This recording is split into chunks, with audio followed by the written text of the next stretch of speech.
उत्तर नेपाल রাস্তায় নেমেছে হাজার হাজার যুবক যুবতী। আগুন জ্বালানো হয়েছে রাস্তায় রাস্তায়। পুলিশের সঙ্গে সংঘর্ষে জড়িয়ে পড়েছেন অনেকেই। শেষ পাওয়া খবর অনুযায়ী এখনও 5 জনের মৃত্যু হয়েছে, সংখ্যা বাড়তে পারে। জখম কম বেশি 80 জন। এই বিক্ষোভের কারণ হলো সেদেশের সরকার সোশ্যাল মিডিয়ায় নিষেধাজ্ঞা জারি করেছে, তবে সেই নিষেধাজ্ঞা মানতে রাজি নয় সেখানকার যুব সমাজ। নেপাল সরকার 4 সেপ্টেম্বর থেকে ফেসবুক, টুইটার, হোয়াটসঅ্যাপ, ইউটিউব সহ 26টি সোশ্যাল মিডিয়া প্ল্যাটফর্ম বন্ধ করে দেয়। কারণ হিসাবে বলা হয় সংস্থাগুলি তথ্য ও যোগাযোগ প্রযুক্তি মন্ত্রকের কাজে রেজিস্ট্রেশন করেনি। সরকারের এই সিদ্ধান্তের পর থেকেই ফুটতে থাকে যুব সমাজ। তারা প্রতিবাদে গর্জে ওঠে। তাদের অভিযোগ সরকার সেন্সরশিপ করছে।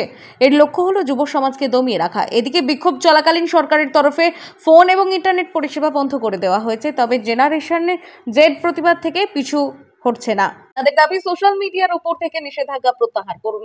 জেনারেশনের জির দাবি তাদের অনেকে রিলস বা ছোট ভিডিও বানিয়ে জীবিকা নির্বাহ করে। টিকটক নিষিদ্ধ হওয়ার পর ইনস্টাগ্রামে রিল বানিয়ে তারা সেখান থেকে আয় করছিলেন, তবে সোশ্যাল সাইট বন্ধ হওয়াতে সেটা আর হচ্ছে না।